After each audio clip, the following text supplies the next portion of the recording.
was actually on my way to work when the accident occurred. I was probably about 5 minutes away from work. Last thing I remember is I was about to make a phone call to the ER to let them know I was running 4 or 5 minutes late. And the next thing I knew, the accident had occurred. I quickly realized I was trapped in the vehicle. The dashboard was actually laying on my lap. And the airbag curtains had come down, so the inside of the vehicle was basically surrounded and dark.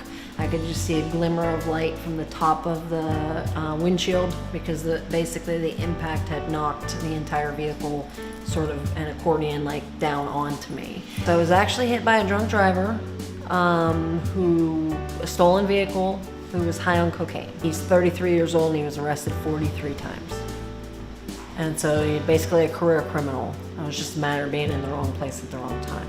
The way it works for ER doctors, if you don't work, you don't get paid. And then we found out that the guy didn't have any form of insurance. I am the sole provider of my family, and I feed 7 mouths. And so no income all of a sudden is pretty traumatic. We were told after we hired Carl that they were going to try to seek what this guy had. Did he have insurance? Did he in fact steal the vehicle, or was the vehicle given to him by another person? At which case the other person could be responsible if he didn't file a missing vehicle. And then exactly, does this guy have any assets or anything that can help compensate for the lost wages in the accident? Within the first week I was home from the hospital, one of Carl's associates was sent down to speak to me. One of his attorneys came down to speak to me actually while I was still in bed. And I was met with a very competent, assured response from this particular lawyer that they were basically going to do everything in their power to take care of me. Carl and his team of experts were very, very thorough with the case. They explored every avenue, obtained information very quickly.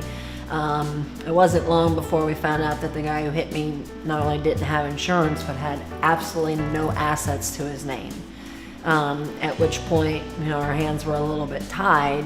We kind of have to go with the uninsured motorist at that point. So he fought aggressively with the insurance company to get us that money as quickly as possible so we could take care of our bills and things. Anyone who were to ask me that was involved in a similar type of accident anywhere in the state of North Carolina, I would highly recommend Carl and his team in handling your case. He's both a person you can trust, extremely knowledgeable and thorough, but he's also compassionate, and he made it personal. He made it personal to call me and talk to me, to make sure that I was okay, and to talk to me on a personal level.